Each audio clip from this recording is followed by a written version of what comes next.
apprendre à nous fortifier dans le Seigneur, prendre, nous revêtir de toutes les armes de Dieu, afin de résister aux mauvais jours et tenir ferme contre les ruses du diable, après avoir tout surmonté. Voici le thème du mois. Ce matin, nous allons voir, derrière l'ennemi se cache le comble de richesse. Ah, ça a attiré l'attention de quelqu'un. On dirait que le thème a secoué quelqu'un. Derrière l'ennemi se cache le comble de richesse, le comble de bonheur. Veux-tu l'affronter? Est-ce que tu veux l'affronter? Quand un ennemi s'élève dans ta vie, c'est qu'il veut te cacher quelque chose. Il veut t'empêcher d'atteindre quelque chose. Mais c'est que tu es courageux pour l'affronter. Nous allons lire dans 1 Samuel 17, le verset 16. 1 Samuel 17, le verset 16. Le Philistin s'avançait matin et soir, et il se présenta pendant 40 jours. Alléluia. Amen. Le Philistin s'avançait matin et soir, et il se présenta pendant 40 jours. Le chiffre 40 est tellement prophétique dans la Bible. Le chiffre 40, c'est la fin de beaucoup de choses à travers la Bible. C'est aussi le début de beaucoup de choses à travers la Bible. Et ce matin, le Seigneur dit, le Philistin s'avance à chaque jour pendant 40 jours. Alléluia. Et je crois que le 40e jour a été la fin de ses avancées. Et je déclare que dans 40 jours, ceux qui s'opposent à ta vie, tu ne les verras plus. Alléluia. Pendant 40 jours, nous allons avancer. Verset 17. Verset 17. Isaïe dit à David son fils, prends pour tes frères ce tépha de grains rôtis et ces 10 pains et cours au camp vers tes frères. Porte aussi ces 10 fromages au chef de leurs milliers. Tu verras si tes frères se portent bien et tu m'en donneras des nouvelles sûres. Ils sont avec Saül et tous les hommes d'Israël dans la vallée des Térébintes, faisant la guerre aux Philistins. Le verset 21. Verset 21. Israël et les Philistins se formaient en bataille, armée contre armée. Israël et les Philistins se formèrent en bataille, armée contre armée. Le verset 22 et suite. Verset 22 et suite. David remit les objets qu'il portait entre les mains du gardien des bagages et courut vers les rangs de l'armée. Aussitôt arrivé, il demanda à ses frères comment ils se portaient. Tandis qu'il parlait avec eux, voici le Philistin de Gath, nommé Goliath, s'avança entre les deux armées, hors des rangs des Philistins. Il tint les mêmes discours que précédemment, et David les entendit. À la vue de cet homme, tous ceux d'Israël s'enfuirent devant lui et furent saisis d'une grande crainte. Chacun disait, avez-vous vu s'avancer cet homme? C'est pour jeter à Israël un défi qu'il s'est avancé. Si quelqu'un le tue, le roi le comblera de richesses. Il lui donnera sa fille et il affranchira la maison de son père en Israël. Alléluia. Amen. Voici un grand défi. Mais derrière ce défi,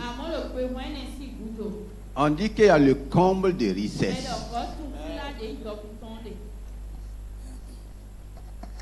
Derrière ces défis, il y a une princesse charmante. Je parle aux célibataires. Derrière ton mariage, là, il y a quelqu'un. Est-ce que les jeunes seront courageux pour affronter ces défis-là et rentrer dans leur mariage? C'est la vérité. On dit celui qui va tuer Goliath, il est comblé de quoi? De richesse. Il aura quoi? La fille du roi. La fille du roi, c'est n'importe quelle fille. C'est une heure. Il y a quoi encore? Il affranchira la maison de son père en Israël. La maison de son père est affranchie. Donc la maison de son père devient comme une maison royale. C'est pourquoi je dis ce matin, derrière l'ennemi là, il y a le comble de richesse. Derrière l'ennemi, il y a le bonheur. Celui qui trouve une femme, donc on a pris ta femme, la mettre derrière l'ennemi. Donc je comprends pourquoi beaucoup de jeunes gens tournent. Ils ne veulent pas affronter l'ennemi. Alléluia. Derrière l'ennemi là, c'est l'affranchissement total. Tant que l'ennemi est devant toi, tu ne peux pas rentrer dans ton règne. L'ennemi est là pour que tu ne règnes pas. L'ennemi est là pour t'empêcher de rentrer dans le comble de ta richesse. Si vous voyez un endroit où il y a la guerre, soyez sûr qu'il y a quelque chose derrière. Les gens ne vont jamais se battre pour du rien. Il n'y aura jamais guerre pour rien. Là où il y a la guerre, soyez sûr, il y a quelque chose d'important derrière.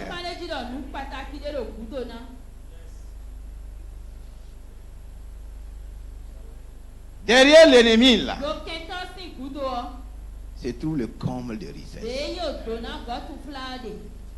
Donc l'ennemi est simplement un voile. Un voile.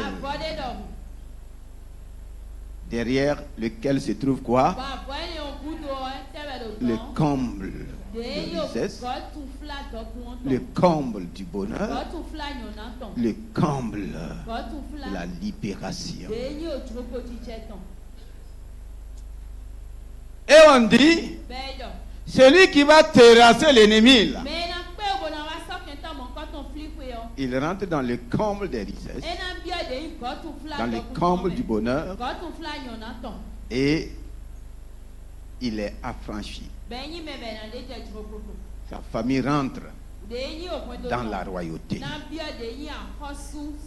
Est-ce que c'est important? Est-ce que tu veux affronter l'ennemi ce matin? Voici ce que le Seigneur nous révèle. Maintenant, comment affronter l'ennemi? C'est là qu'il faut mesurer les forces et comparer les armes. Et je crois que le plus fort va remporter. Demande à ton voisin qui est le plus fort. Dis à ton voisin, c'est moi le plus fort. Ah bon? Donc chacun est plus fort ici ce matin.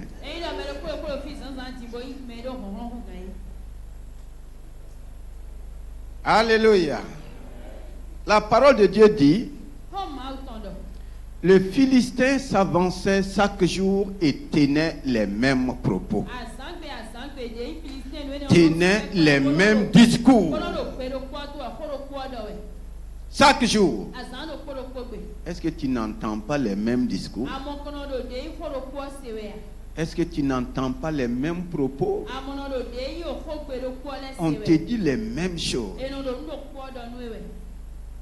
Comme pour dire, tant que je suis là, tu ne peux pas bouger. Alléluia. Ah, c'est ce que Goliath a dit, non? Goliath était l'obstacle devant le comble de richesse, de bonheur et de l'affranchissement. Et il tenait les mêmes propos chaque jour. La Bible dit que l'armée était là aussi. Chaque jour, il faisait quoi? Voici l'ennemi tenait des discours et des propos insultants. Mais la Bible dit que chaque jour, il faisait des cris de guerre. Qu'est-ce qu'il faisait? Des cris de guerre.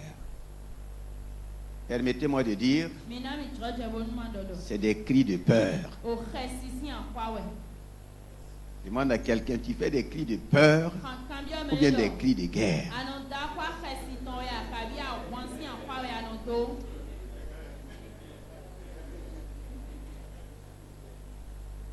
Tes prières là, c'est des cris de guerre ou bien c'est des cris de peur?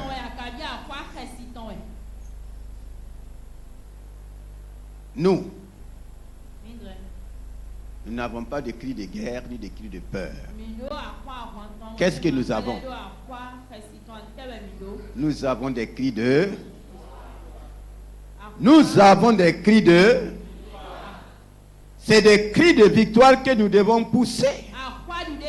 Parce que Christ a remporté toutes les victoires. Et chaque jour, c'est des cris de guerre. Ce qui révélait leur peur et ils vont l'exprimer, leur crainte. Le verset 24 dit, à la vue de cet homme, tous ceux d'Israël s'enfuirent devant lui et furent saisis d'une grande crainte. Si tu es saisi de frayeur et de crainte devant l'ennemi, tu ne peux pas rentrer dans le comble de ta richesse, ni dans le comble du bonheur. Voici le comble est devant toi. Mais quelqu'un s'impose. Comment faire? Comment l'affronter? C'est pourquoi le Seigneur dit, fortifie-toi en moi et prends mes armes. Alléluia. Prends mes armes. Et ce matin, nous allons voir comment prendre les armes de Dieu. La semaine passée, nous nous sommes attardés sur comment se fortifier dans le Seigneur. Le Seigneur nous a révélé qu'il est pour son peuple, comme la vigueur du buffle. Il dit qu'il donne la force à celui qui est fatigué. Il augmente la vigueur de celui qui tombe en défaillance. Nous avons permis au Seigneur de nous fortifier. Et lui-même nous a dit qu'il est la force de son peuple. Et étant la force de son peuple, il dit l'enchantement ne peut rien contre Israël. La divination ne peut rien contre Jacob. Il dit encore, les peuples qui s'élèvent contre lui, qu'est-ce qu'il fait? Il les ruine et il les abat. Alléluia. Il dit qu'il se couche comme un lion, comme une lionne. Qui le fera lever? Qui peut le faire lever? Qui peut le faire bouger? Qui peut le faire changer de place? Qui peut prendre sa place? Voici ce que le Seigneur est pour nous. Effectivement, c'est lui qui a dit, venez à moi. Vous tous qui êtes fatigués et chargés, je vous donne ma force et je vous conduis dans mon repos. Si nous avons été fortifiés, c'est pour prendre les armes de Dieu. On ne donne pas les armes à une armée ou bien aux soldats le premier jour du recrutement. Non. On les forme d'abord. On va les vider de la peur, des craintes, des ressentiments et leur donner une nouvelle force qui convient à l'armée. Une nouvelle force pour les permettre d'utiliser les armes qu'on va les donner. Ce qui se passe dans le naturel aussi se passe dans le spirituel. Comment prendre les armes de Dieu pour terrasser l'ennemi qui est derrière, qui se dresse, l'ennemi qui est comme un voile, qui casse tes trésors, ton bonheur et la libération de tes biens. Le verset 26. David dit aux hommes qui se trouvaient près de lui: que fera-t-on à celui qui tuera ce Philistin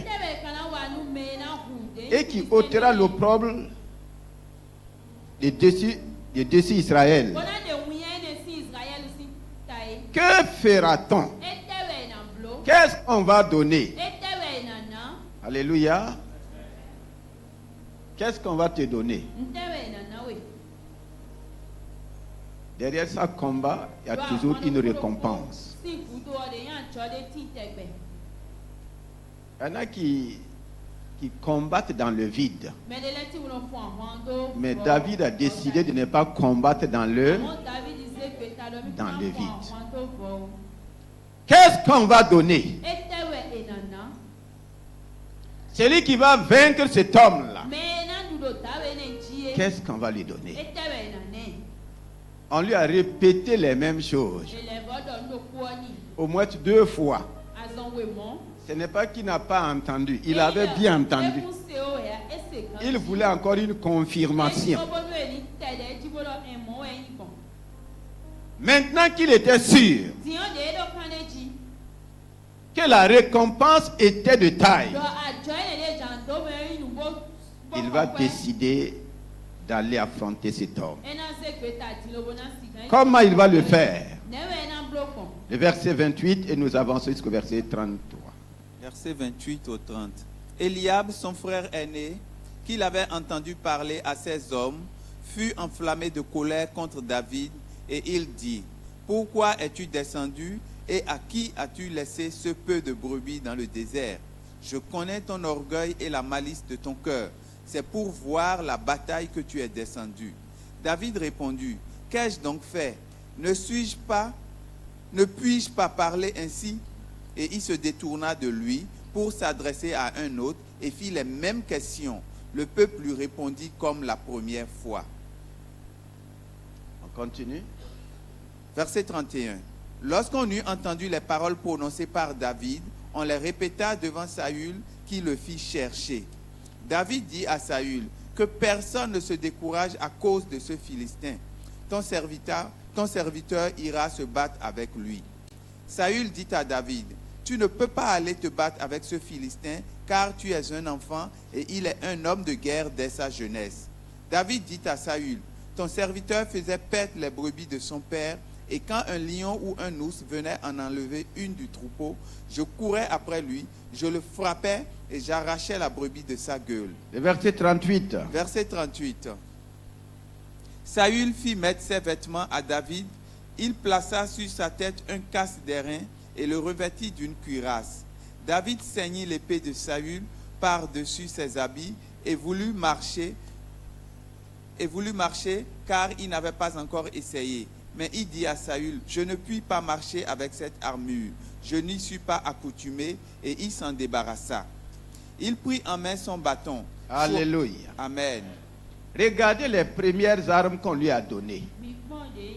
C'était quelle armure? C'était l'armure de Saül. Si le Seigneur nous dit de prendre ses armes, ça veut dire qu'il y a plusieurs sortes d'armes. Saül avait ses armements. Est-ce qu'avec ça, il a pu vaincre? Est-ce qu'il a osé affronter Goliath? C'est cette armure qu'il va prendre, qu'il va proposer à David. Par respect, David n'a pas refusé. On lui a revêtu toute son armure. Mais David ne pouvait même pas marcher avec cette armure. Il dit qu'il n'est pas accoutumé. Il n'a pas été formé pour utiliser de telles armes. Alléluia. Est-ce que tu peux utiliser des armes dont tu n'as pas été formé pour les utiliser? Et le plus souvent, j'ai l'impression que nous utilisons des armes que nous ne connaissons pas. Ou bien nous avons souvent tendance à utiliser l'armure des autres. Il y a quelqu'un, ça ne marche pas.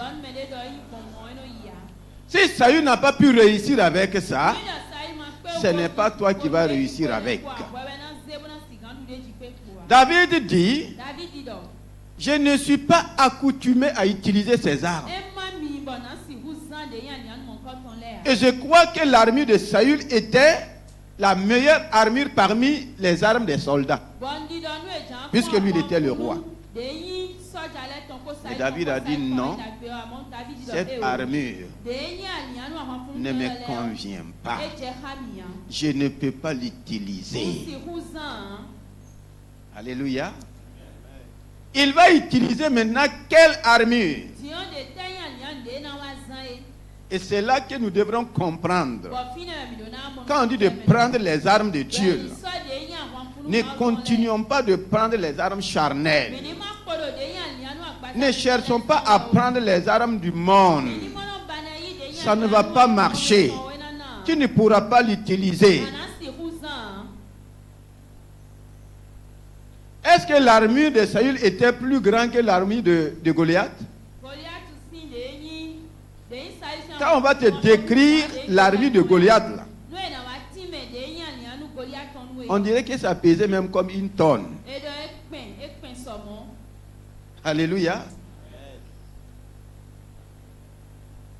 David a dit, je ne peux pas utiliser ces armes-là. Demande à ton voisin, tu utilises quel genre d'armes devant l'ennemi? Demande-lui encore, tu utilises les armes de qui? Est-ce que tu peux prendre les armes de l'ennemi pour battre l'ennemi? Non. Donc, David avait des armes spéciales. Et des armes qui n'ont rien à voir avec les armes que nous utilisons. Les armes de Dieu sont différentes des armes du monde, des armes des hommes.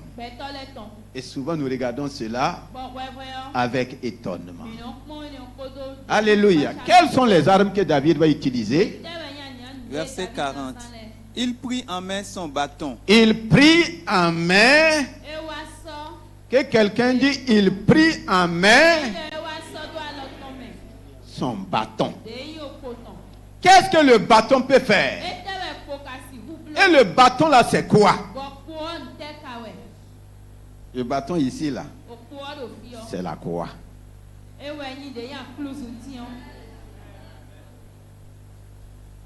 C'est là. Toutes les armes de Dieu tirent leur efficacité à travers l'œuvre achevée de la croix. David a pris dans sa main quoi? Son bâton. Si nous voulons parler d'armes et si nous voulons vaincre l'ennemi, dites-moi, Jésus a vaincu l'ennemi où? Il a vaincu l'ennemi où? À la croix. C'était une croix en fer. C'était une croix en or. En diamant, c'était en bois. David a pris dans sa main le bâton. C'était d'abord la révélation de la croix. Bien qu'il ne connaissait pas la croix. Qu'est-ce qu'il va prendre encore? Il choisit dans le torrent 5 pierres polies. Il choisit. Donc, les armes de Dieu, il faut un choix minutieux. Dieu choisit ses armes. Dieu n'achète pas n'importe comment ses armes. Alléluia. 5 pierres polies. Et toutes les armes de Dieu, à travers la Bible, se résument dans les 5 pierres. Vous allez les voir depuis l'Ancien Testament jusqu'au Nouveau Testament. Tu vas comprendre le sens des 5 pierres. Premièrement, il a pris quoi? Le bâton qui est la figure de la croix. Je n'ai pas de victoire sur l'ennemi si je n'ai pas les regards sur l'œuvre achevée de Christ à la croix. C'est à la croix que Christ a vaincu Satan. Il a vaincu les dominations, les principautés. Il a vaincu tout. Maintenant, les 5 pierres. Il faut garder dans l'esprit le mot choisi. David a pris le temps de choisir 5 pierres polies. Effectivement, si nous regardons dans 1 Corinthiens 1, le verset 27, vous allez retrouver encore les 5 pierres.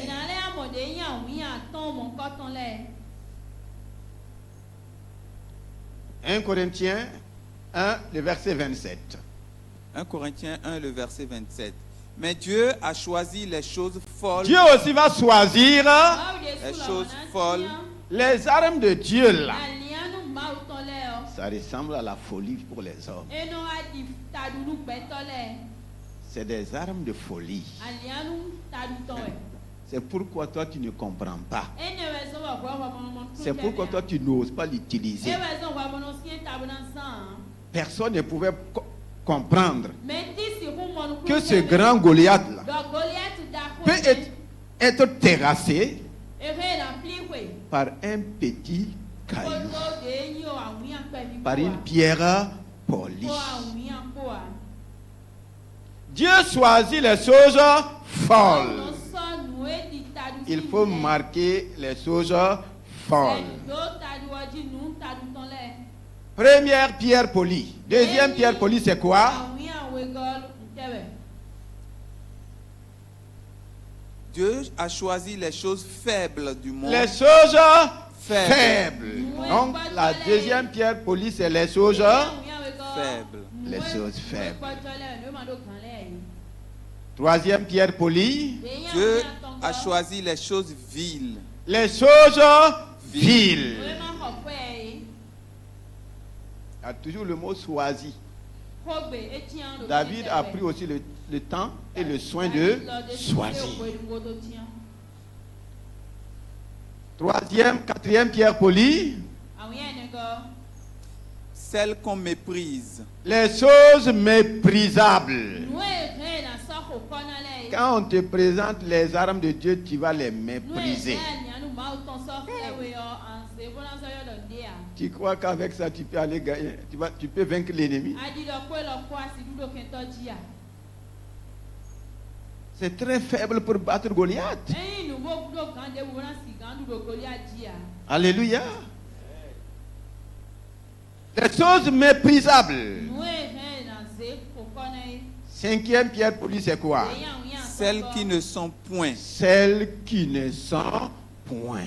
Ce qu'on appelle rien là. Ce qu'on appelle néant. C'est ce que Dieu va utiliser. Pour que toi et moi nous puissions comprendre que c'est des armes. La fin va nous dire cela. Afin Que nulle chair ne se glorifie devant Dieu. Non, tu as sauté. Pour réduire à Pour réduire. Alléluia. Celles qui Pour réduire. Pour réduire à néant celles qui sont. Qui sont quoi? Forts.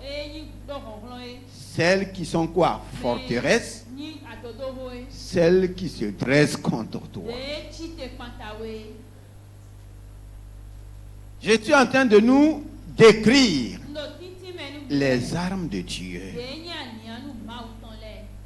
Alléluia. Voici l'armée de Saül. Et ils avaient des lances. Ils avaient des boucliers. Ils avaient des épées.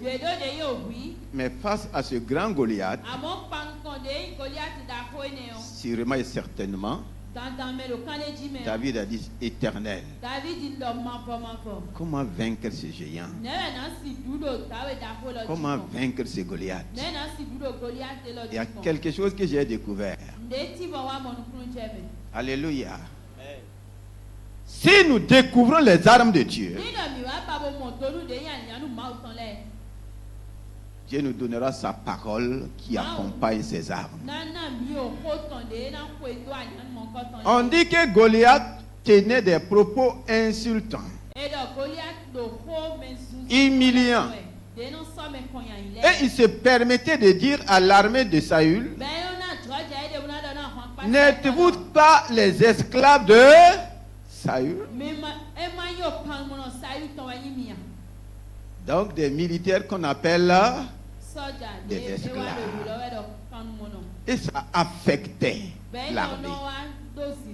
Mais quand David est arrivé, insulte contre insulte, qu'est-ce que lui va déclarer? Goliath dit que l'armée de Saül sont des esclaves. Qu'est-ce que lui va dire à Goliath? Qu'il est un incirconcis. Peut-être que tu ne comprends pas le sens profond de incirconcis. Demande à quelqu'un, est-ce que tu comprends le sens profond de incirconcis?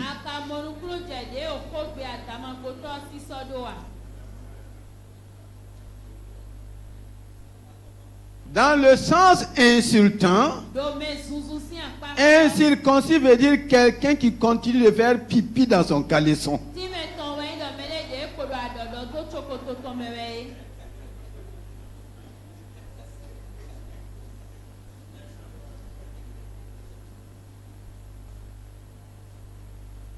Qui fait pipi dans le caleçon? Ce n'est pas pipi au lit ici.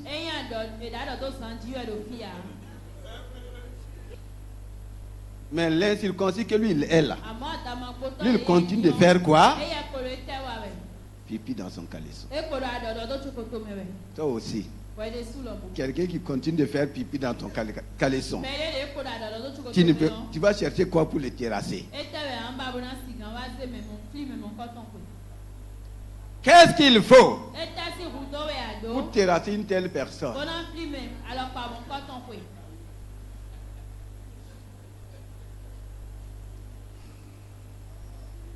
Alléluia. C'est pourquoi David a choisi ces 5 pierres polies. Et il va dire, toi tu viens contre moi par la lance et par les javelots. Alléluia. Voici les armes de l'ennemi. La lance, les javelots et tout ce que nous pouvons voir aujourd'hui. Aujourd'hui, l'ennemi a ses armes mystiques, ses armes spirituelles, quelles que soient les armes, quelles que soient les armes physiques. Ce que nous avons avec Dieu, c'est plus que ce que le monde a. Mais le plus souvent, devant l'ennemi, nous ne savons pas comment utiliser les armes de Dieu. Qui a enseigné à David qu'il devrait utiliser des pierres polies? Alléluia. 5 pierres polies. Dieu dit que lui choisit. Ce qui est quoi? Viol. Donc les armes de Dieu, là, quand tu regardes, c'est la folie. Toi-même, tu n'as qu'à même. Non. Si c'est ça, je laisse tomber. Les armes de Dieu ne frappent pas les regards. On dit qu'il a pris ça, il a mis dans sa poche. Et il avançait contre Goliath. Avec assurance. Cependant, il voyait Goliath venir avec quoi? Quand on dit le javelot là, aucun de l'armée, même Saül n'avait pas le javelot. Non. Mais il a choisi 5 pierres. Voici les caractéristiques des armures de Dieu. Les choses folles. Les choses viles. Faibles. Méprisables. Alléluia. Dieu peut-il compter sur de telles choses? Oui. Effectivement, Goliath va mépriser David.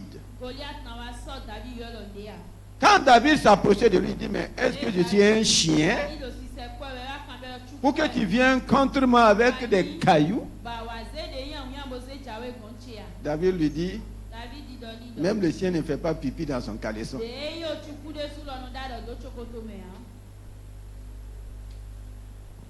Alléluia.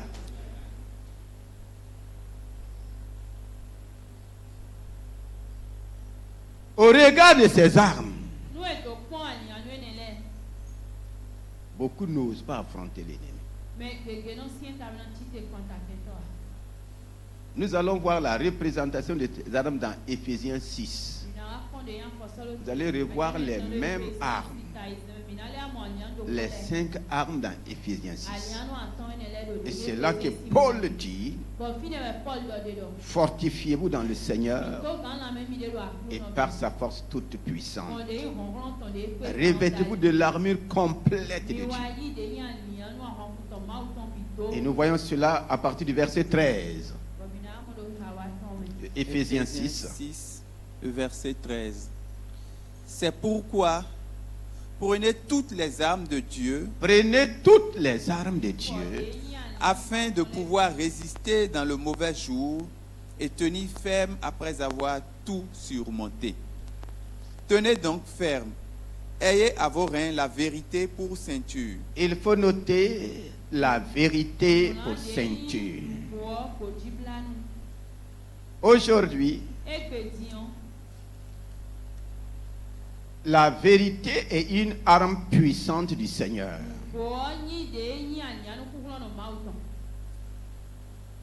La première arme que tu dois prendre, que je dois prendre, c'est la vérité. 2 Corinthiens 13, 8. Il n'y a aucune puissance. Il n'y a aucune arme puissante, soit-elle, contre la vérité. Car nous n'avons pas de puissance contre la vérité. Nous en avons que pour la vérité. Voici la première arme. Tant que tu demeures dans la vérité, tant que je demeure dans la vérité, il n'y a aucune puissance, aucune arme puissante contre la vérité. C'est pourquoi l'ennemi fera tout pour t'écarter de la vérité, pour t'atteindre. Il faut que tu sors de la vérité. Tant que je suis dans la vérité de la parole, il n'y a aucune puissance. Il dit encore, il n'y a aucune. Ramenez le verset. Aucune puissance. Mais, selon toi et moi, demeurer dans la vérité ressemble à une folie. Ou bien, au moment où partout c'est le mensonge qui marche, c'est les manipulations qui marchent, c'est l'escroquerie qui marche. Aujourd'hui, demeurer dans la vérité ressemble à quoi? À une folie. Il faut être fou. C'est comme si la vérité ne marche pas. C'est à dessein. Effectivement, le monde ne peut pas marcher dans la vérité. Mais la vérité marche dans le royaume des cieux. Et tant que nous sommes dans la vérité, il n'y a aucune. C'est bien écrit. Car nous n'avons pas de puissance contre la vérité. Le monde dit qu'il n'a pas de puissance contre la vérité. Il n'a aucune arme puissante contre la vérité. Il n'a aucune arme nucléaire contre la vérité. Il y a quelqu'un demeurant dans la vérité.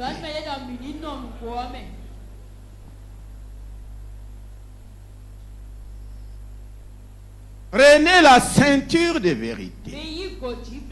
Ça veut dire, restons attachés à la vérité. Pendant la Deuxième Guerre mondiale, un homme de Dieu avec sa famille à Berlin, dans leur immeuble, ils ont ouvert la Bible sur Ésaïe 54. Toute arme forgée contre toi sera sans. C'est une vérité ou bien c'est pas une vérité? Ça vient de Dieu ou bien ça ne vient pas de Dieu? Pendant que les bombes pleuvaient sur les immeubles, pendant que les immeubles s'écroulaient partout, et ils étaient dans leur immeuble avec cette parole, ils étaient autour de cette parole. Seigneur, ta parole est la vérité. Alléluia. Je nous demande, David a utilisé combien de pierres pour terrasser Goliath? La première pierre a suffi. La pierre de la vérité a suffi pour terrasser Goliath. Si je demeure ferme dans la vérité, attaché à la vérité, aucune puissance. Il y a quelqu'un, aucune puissance contre la vérité. Maintenant, est-ce que tu as la vérité en toi? Aucune. La deuxième arme, c'est quoi? Revêtez la cuirasse de la justice. La cuirasse de la justice. Vivre dans la justice aujourd'hui ressemble à une faiblesse. Ça ressemble à quoi? Une faiblesse. Quand même toi aussi. Ça ne marche pas. La justice du monde est corrompue.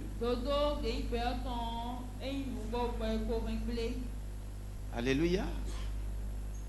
La ceinture de vérité, la cuirasse de la justice.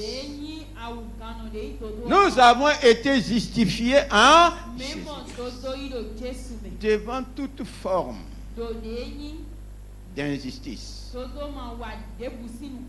Demeurons dans la justice en Christ. Devant toute forme de mensonge, demeurons dans la vérité. C'est les armes que Dieu nous a données. Si nous mettons de côté ces armes, nous n'allons pas être mieux que le monde. C'est pourquoi nous subissons les mêmes choses que le monde. C'est pourquoi nous tombons comme le monde. Nous souffrons comme le monde.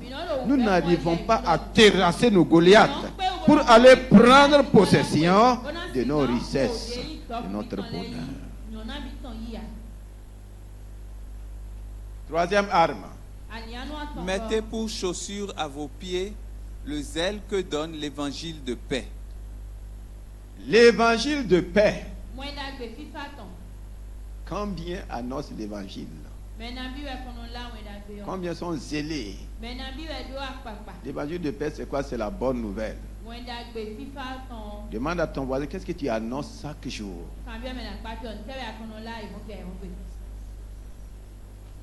La bonne nouvelle est le propre de quel royaume? Royaume? Royaume de Dieu. Mais chaque jour, toi, tu annonces la nouvelle de quel royaume? Toi, tu divulgues les informations de quel royaume? Tu donnes le message de quel royaume? Ici, ce n'est pas évangélisation d'abord, bien que l'évangélisation fait partie. Quels sont les messages que nous divulguons? On n'utilise pas les armes que Dieu nous donne. Tu n'annonces pas la bonne nouvelle à ta propre maison. Tu n'annonces pas la bonne nouvelle à ta propre vie, à ton propre corps. Tu annonces la nouvelle du monde.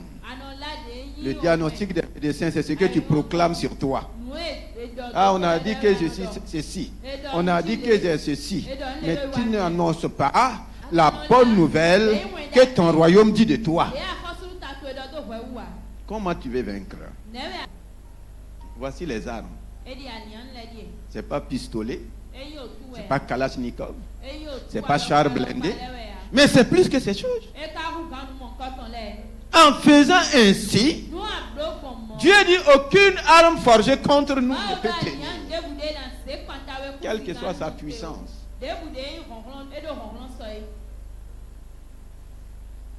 Le fait que tu ne peux pas aller évangéliser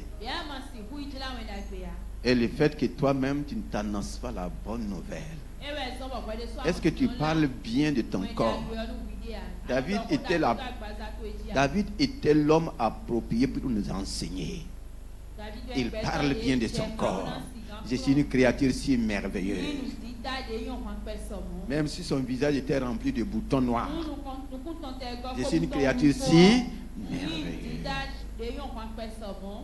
Il dit à son âme, bénis l'Éternel. N'oublie aucun de ses bienfaits. Alléluia.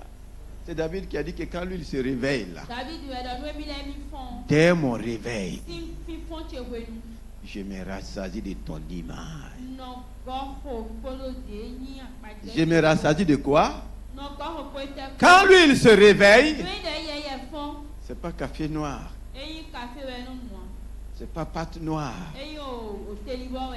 C'est pas télibor. Oh yo télibor ya. Ce n'est pas la pâte noire. Alléluia. Amen. Je me rassasie. Avant même d'aller laver son visage là, il commence à se rassasier de bonnes paroles. Quel que soit ce qu'il ressent, commence à proclamer sur lui-même. L'image de Dieu, c'est ce que Dieu est. Et Dieu dit que nous sommes aussi à son image. Est-ce que Dieu est dans la défaite? Est-ce que Dieu est malade? Est-ce que Dieu est maudit? Je me rassasie. Ce mois-ci, nous devrons apprendre à prendre les armes de Dieu. Quatrième arme. Prenez par-dessus tout cela le bouclier de la foi. Le bouclier de la foi. La foi est un bouclier. Alléluia. Aujourd'hui, le monde a des boucliers. Boucliers anti-missiles. Drôme de fer. Dieu nous a donné plus que ces armes. Avec la foi, même si on te jette dans une fournaise ardente, dans n'importe quel feu, ta foi en Dieu là, Dieu qui est un feu dévorant, Dieu dévore le feu pour toi et tu restes dans une climatisation. Dis à quelqu'un, c'est facile de dire Amen.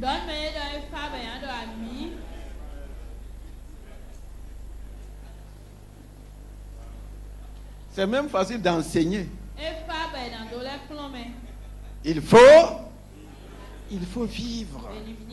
Il faut pratiquer. Le bouclier de la foi. C'est pour dire la foi que j'ai, la foi que tu as. Toutes les flèches, les missiles, les balles que l'ennemi envoie ne peuvent pas t'atteindre. Voici les armes de Dieu. Cinquième arme, c'est quoi? Prenez aussi le casque du salut. Prenez aussi le casque du salut. Et l'épée de l'esprit. D'abord le casque du salut. L'épée de l'esprit, là, c'est la parole. Et c'est-à-dire, toutes les armes sont liées à la parole. C'est comme une arme. Une arme sans les munitions. Une arme sans munitions n'a pas d'effet. Alléluia. C'est à travers la parole de Dieu que tu as la vérité, oui ou non? C'est à travers la parole de Dieu que tu as quoi? La justice, la bonne nouvelle, la foi et tout. C'est pourquoi c'est le Saint-Esprit maintenant. On dit la parole de Dieu qui est l'épée, l'arme du Saint-Esprit. Maintenant le Saint-Esprit a l'épée, a l'arme. Qui lui donne les munitions?